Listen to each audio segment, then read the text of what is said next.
Hola, bon dia. Em dic Ela i vaig venir aquí fa 27 anys.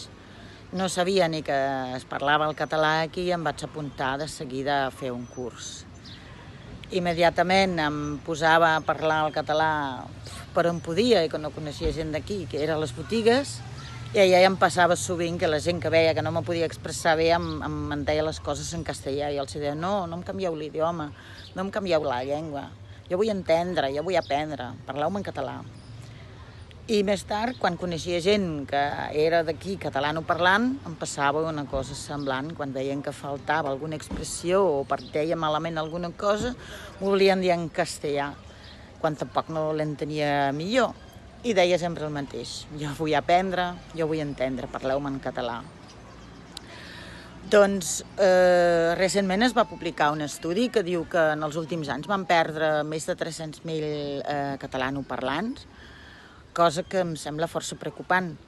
I per això us volia animar a tots.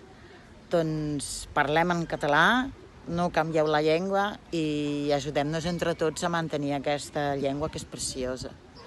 Gràcies a tots i que tingueu un bon dia. Adéu.